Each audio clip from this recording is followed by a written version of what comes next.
Halo semua, balik lagi di channel gue, si Abus. Kali ini gue membawakan konten tentang membaca DM ya, kayak cerita gitu sesuai apa yang gue share di channel WhatsApp gue. Jadi biasanya sebelum konten gue itu ngasih informasi ke channel WhatsApp gue, mau konten apa gitu-gitu. Nah di channel WhatsApp gue itu gue kasih informasi, coba kalian DM gue ada cerita deh tentang percintaan, gue mau ceritain di YouTube gue ini. Dan hari ini gue bakal bacain DM di Instagram. Thank you yang udah cerita, yang udah DM gue. Nah ini gue ditemenin sama mie. Tebak gue masak berapa bungkus mie? Komen di bawah. Langsung aja, nggak pakai lama. Ini namanya minta disensor ya. Hello, namaku sensor ya Bang Abus. Jadi aku sempat suka sama teman sekelas aku. Aku sekarang duduk di bangku SMA kelas 2. Nah, aku suka sama 2 orang di kelas ini. Yang satu cowok ini udah punya pacar sebenarnya. Aku belum tahu kalau dia udah punya cewek. Makanya aku suka sama dia. Tapi karena aku lihat wallpaper HP-nya ada cewek, makanya aku langsung move on dari ini cowok. Terus cowok yang satu lagi, ini aku belum tahu dia udah punya pacar atau belum. Terus cowok yang satu lagi ini aku belum tahu dia udah punya pacar atau belum. Makanya aku sampai sekarang masih nge-crushin dia. Tapi perlahan aku udah move on dari dia karena dia nggak ada peka. Dan FYI aku belum pernah pacaran sama sekali. Oh, sekalinya mau pacaran tapi nggak pernah dapet yang peka. Padahal 2 cowok yang aku suka ini tuh lumayan dari fisik maupun materi. Oke, mungkin nggak rezeki aja. Nah, makan dulu kali ya, gue udah lapar sebenarnya. Ini mie-nya udah mulai, tapi masih panas. Bismillahirrahmanirrahim.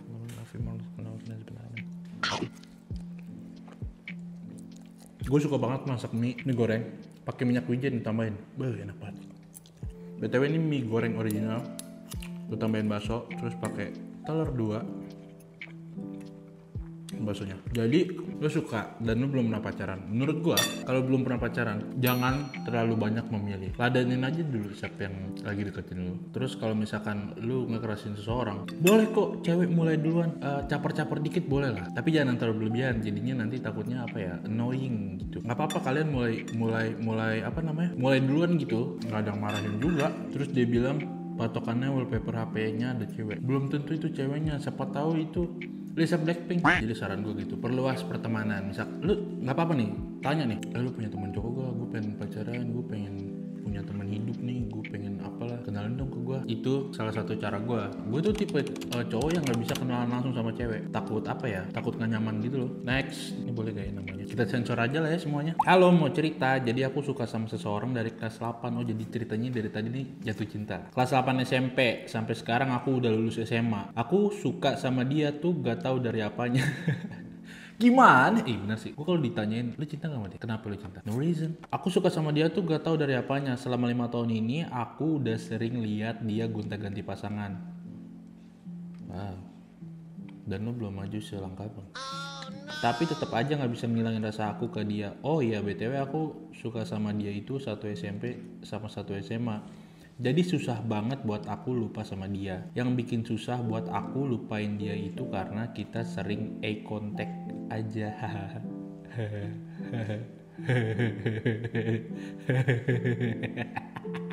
Eye contact tuh tatapan mata guys. Terus kalau misalkan kita ketemu kayak di kantin atau aula, aku tuh sering banget mergokin dia lagi ngeliatin aku. Itu tuh buat aku grrrr maksudnya. Tapi kayaknya dia enggak kalau aku suka sama dia, tapi diem aja gitu. Itu tuh yang buat aku bingung. Aku nggak tahu harus kayak gimana biar aku bisa lupa sama dia. Aku udah deket sama cowok manapun, hati aku tetap ke dia. Udah coba suka sama orang lain tapi tetap aja nggak bisa. Entah dipelet atau gimana, anjir enggak sih. Bingung mau cerita apa lagi. Udah gitu aja. Makasih Bu Seri kalau udah baca chat ini. Thank you. Gue pengen nyebut namanya. Thank you udah DM gue. Ini sama nih konteksnya kayak tadi. Kalau lu punya crush, punya apa, nggak apa-apa cewek duluan yang deketin, nggak apa-apa. Tapi yang elegan dengan cara lo masing-masing. Entah apa, lebih sering ajak ngobrol di real life biar nanti dia ucuk-ucuk kalau kesepian itu bisa ngechat lo gitu. Nah buat ini konteksnya ini udah lama banget jadi crush ya. Kayak lu coba deketin biar jelas bahwa dia tuh beneran suka gak sih sama lo. Jadi lu deketin, kalau misalkan lu udah deketin feedbacknya jelek, ya udah lu move on aja, cari crushnya. Jangan cari cowok lah, masa crush mulu. Lanjut, nih kecampur nih DM-nya sama orang-orang yang reply story. Jadi DM gue tuh, kalau kalian DM tuh nggak suka gue, gue harus buka request karena nyangkut di situ. Jadi gue habis share story di warung steak, gue bilang podcastnya siapa ya ini, pada reply Denny Sumargo, padahal di warung steak. Nah, ada pertanyaan nih, dia nggak cerita. Bang Abus Kak Susan pernah cemburu gak sih kalau Bang Abus dekat sama Kak Ainur? Nanti kita jawab di Q&A kita berdua guys. Gue sama Susan mau buat Q&A. Aku punya cerita, tapi ini cerita bukan tentang aku, ini cerita tentang sahabat kecilku. Jadi dia pernah dekat dengan seorang cowok yang lumayan religius dan suka mengikuti pengajian.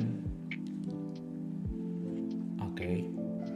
Jadi temen aku ini kenalan di salah satu aplikasi perkenalan gitu. Oh, di dating apps dia guys kenalnya. Dan akhirnya dia ketemu sama cowok itu. Setelah ketemu, jalan, makan seperti anak muda yang lainnya. Sebulan berkenalan, akhirnya mereka pacaran kak. Berhasil berarti PDKT-nya. Beberapa bulan pacaran aku dikenalin sama pacarnya. Aku sih udah ngeliat dan menilai cowok dia itu kurang ya kak.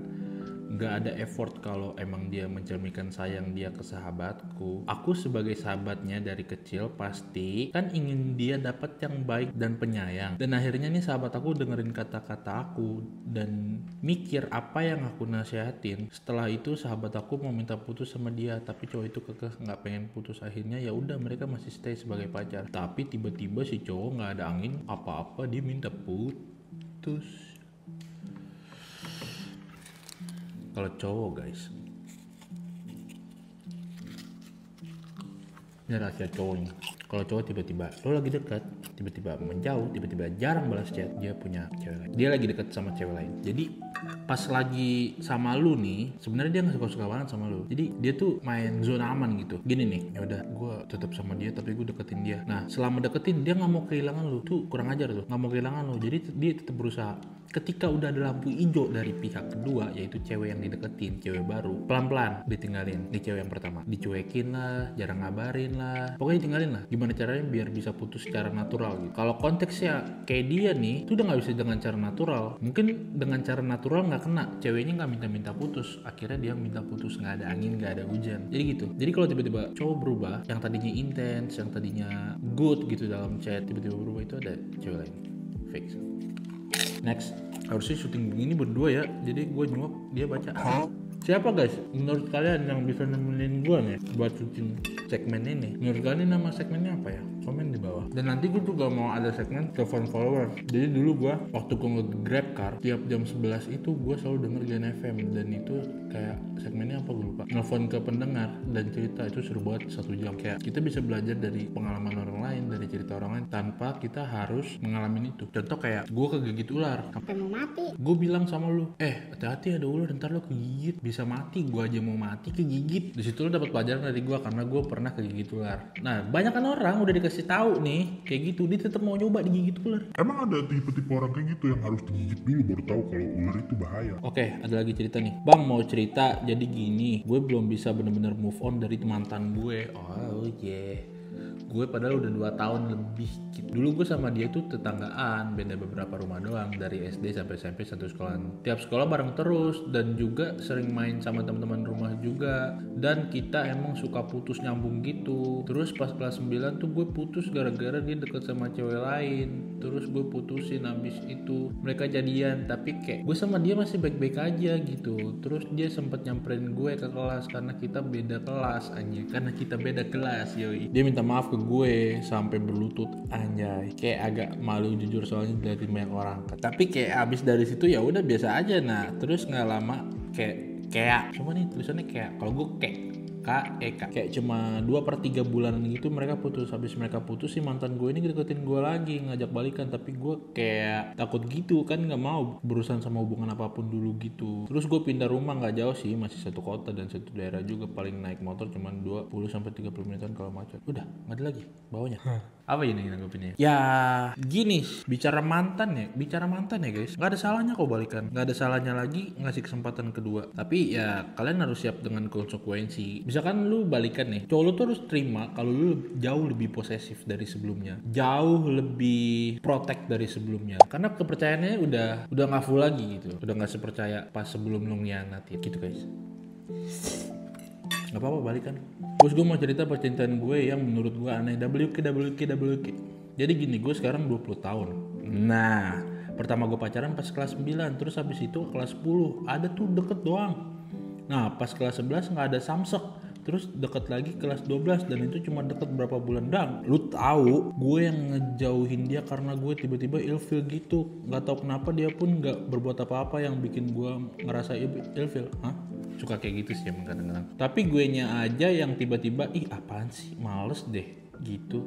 Padahal waktu itu dia ngajak gue pergi WK. Terus abis sama cowok itu sampai sekarang gue nggak pernah suka sama siapa-siapa. Aneh kan? Gue ngerasa ini normal gak sih? Aneh banget cinta gue. Gak normal. Lu tuh harus suka sama lawan jenis bro. Sampai kapan lu kayak gitu? Come on, buka lebih luas hati lo. Menurut gue sih lu belum dapet yang pas aja, walaupun kadang pas. Karena jodoh itu dipas-pasin, lo saling ngepasin gitu. Jodoh yang cocok nggak ada, ngocok-ngocokin ada, saling melengkapi ada. Gimana caranya cocok lo dua kepala menjadi satu gimana? Nyatuin dua kepala yang dari orok misah tiba-tiba jadiin satu, pemikirannya, sudut pandangnya. Yang ada kita harus sama-sama beradaptasi melewat komunikasi yang baik. Respect satu sama lain. Menurut gua nih buat lo nih, lo lebih buka hati lagi. Jalanin dulu. Sana dan deketin lo jangan langsung ilfil. Ladeninnya dulu. Tahan ilfilnya. Betul asik. Betul itu next pacar lo. Abus, aku mau cerita tentang aku yang suka sama orang selama 5 tahun. Wah nih, sama nih kayaknya. Selama 5 tahun bos, aku stuck sama satu orang yang bahkan gak pernah sekalipun noleh ke arah aku. Lo kalau di akhir bilangnya Jimin, gua keplak sih. Suka sama dia itu dari pertama kali masuk SMP pas masa orientasi gitu kakak kelasnya. Anjir masih bocah banget sampai naik kelas 12 akhirnya berhasil move on. Aneh banget ya move on tapi gak pacaran. Gue juga pernah kayak gitu. Oh ya FYI, aku sama dia tuh satu sekolah dari SMP sampai SMA. Dan cowok ini tuh tipeku banget. Kayak misal dari 10 kriteria dia memenuhi 9. Wow. Selama aku suka sama dia tuh sempat pacaran sama beberapa cewek gitu, tapi aku anggap karena ya udah mikirnya kayak aku cuma suka aja nggak mesti deket. Sampai akhirnya waktu SMA perasaannya berubah bus. Yang awalnya aku cuma suka biasa, tiba-tiba jadi yang mau deketin duluan. Good move. Ya coba deketin tapi nggak dapet feedback yang bagus, jadi aku stop buat ngedeketin dia duluan. Singkat cerita pas naik kelas 12 karena sebelumnya aku nggak dapet feedback yang bagus, jadi aku berusaha move. Good. Top lu nih, siapa namanya?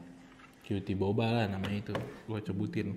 Bagus lu move jadi lu jelas dia tuh suka sama lu atau enggak. Kalau lu nggak move nih, lu cuman buang-buang waktu bro. Lu demen sama orang lu nggak ada move nya, itu cuma buang waktu. Nih kayak dia bagus nih move, jadi dia tahu jawaban yang pas. Oh ternyata dia nggak suka sama gua, ya udah move, cari yang lain gitu. Bagus itu. Sorry banget nih guys yang gak kebaca, ketenggelam sama replyan si Denny Sumargo. Dikit lagi habis.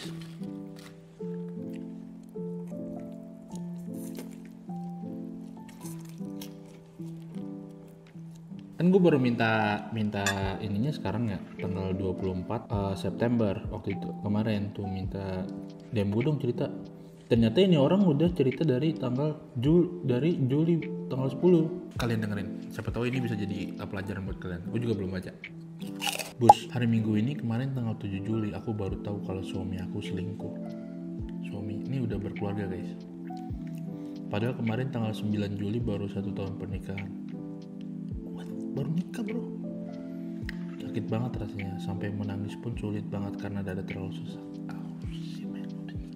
Tapi aku nggak bisa nyalahin siapapun dan aku cuma bisa nyalahin diri aku sendiri atas semua. Tapi setelah kemarin akhirnya kita memutuskan buat mulai lagi. Walau sebenarnya aku mau udahan aja, tapi ortu kita minta buat pertahanin karena benar-benar masih awal banget tahun pernikahan.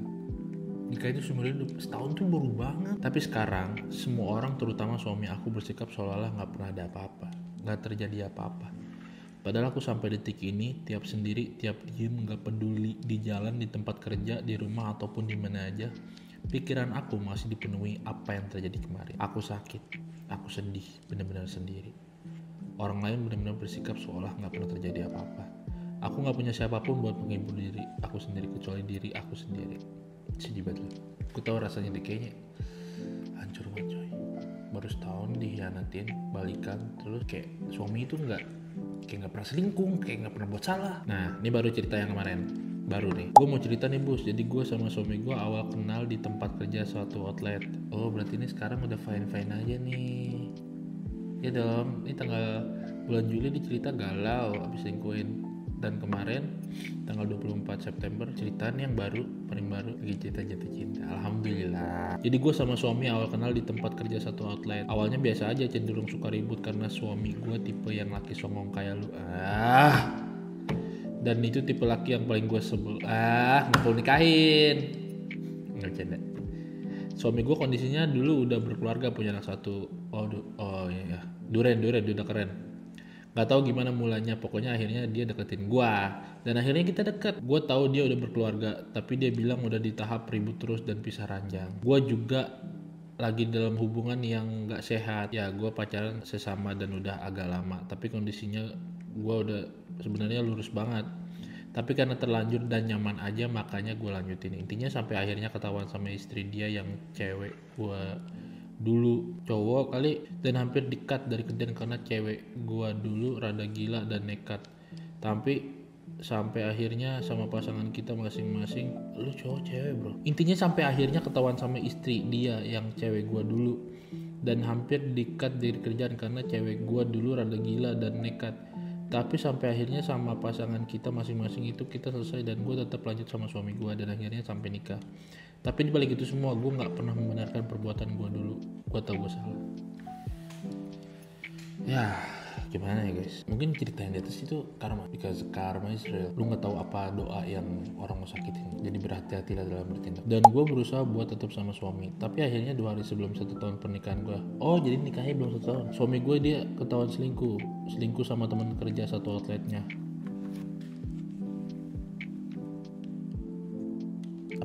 Dejavu gak lu? Yang dimana sebenarnya gue udah sempat curiga, tapi gue percaya suami gue nggak akan main cewek karena dia setahu gue emang bukan tipe yang ganjen. Tapi kenyataannya gue salah. Hari itu gue benar-benar nggak tidur, gue mutusin pergi bawa HP dia juga ke rumah nyokap gue. Tapi gue nggak cerita apa-apa dan gue milih buat olahraga jalan santai sambil nangis dan nyalain diri gue karena gue mikir ini kan karma buat gue. Itu yang gue sampein tadi. Sikatnya gue ribut habis-habisan, tapi gue nggak nyamperin tuh cewek karena nggak mau suami gue malu di tempat kerja. Sampai akhirnya gue mutusin buat maafin dia dan ngelupain semuanya, walau bohong banget kalau bisa lupa mah. Tapi sebenarnya masih banyak ceritanya. Mau lanjutin nggak? Lanjut nih ke bawah. Dan gue bukan tipe yang suka hitung-hitungan duit sama pasangan. Justru selagi gue bisa, gue yang ngasih, pasti gue ngasih terus tanpa pernah minta. Dari sebelum nikah suami gue bilang mau ngasih gajinya ke gue, BTW gaji dia 4,9 dan gue 4,6. Dia bilang mau ngasih ke gue biar gue yang atur, tapi kenyataannya sampai sekarang dia cuma ngasih gue 1,6. Alhamdulillah, karena banyak laki yang gak nafkahin istri. Itu pun cuma buat bayar cicilan motor 1,5, sisanya buat kebutuhan makanan lain di rumah, buat kucing sampai buat bayar security-nya kompleks, semua dari gaji gua. Tiap gua tanya soal dia yang mau ngasih gajinya ke gua, dia malah marah, bener-bener nggak bisa diajak ngomong serius. Sampai gua ngerasa nggak dinafkahin karena dia bener-bener cuma ngasih 1,6 itu doang. Bahkan kalau dia pakai paylater gua yang buat beliin kado sepeda anaknya, beli kompor gas baru, ampe temen dia ngutang pulsa pakai paylater gua, bahaya tuh, jangan deh minjemin temen pakai paylater, jangan. Tanpa pernah dia TF tambahin buat cicilan, itu semua bener 1,6. Gue sampai ribut, sampai udah bahas berkali-kali, tapi nggak pernah ada perubahan. Padahal gue kerja sampai sekarang demi masih bisa ngasih duit ke nyokap gue, tapi gue cuma ngasih nyokap gue paling 300 sampai 500 ribu doang. Sisanya benar-benar habis buat kebutuhan sehari-hari. Belanja bulanan pun semuanya dari gaji gue. Sampai gue bilang sama dia buat nunda punya anak dulu, karena gue ngerasa belum mampu secara materi. Karena gue nggak mau anak gue ngerasain susah. Pilihan yang berat nih kayak gini. Tapi kayaknya kalau dia pribadi emang nggak mau punya anak lagi, karena pernah ngomong nyakitin banget pas bahas anak. Semenjak itu gue benar-benar takut buat hamil, karena gue pribadi pun rasanya udah kayak beban buat dia, apalagi kalau akhirnya gue hamil. Tapi abis gue tanya soal duit, terus dia marah-marah. Akhirnya dia emang TF ke gue sisa gaji dia semua, tapi dengan segala makian dari dia juga, dan kata-katanya yang benar-benar nyakitin, seakan-akan gue ngerampok dia. Dan ujung-ujungnya nggak nyampe 15 menit, apalagi 1 jam tuh duit langsung gue TF balik ke dia. Mana ya rumah tangganya? Makan dulu lah, nih ada ayam nih. Gue tuh biar masih muda gini guys, 24 tahun ya, temen gue udah tua, udah nikah. Jadi gue dengerin cerita orang nikah tuh lumayan sering gitu.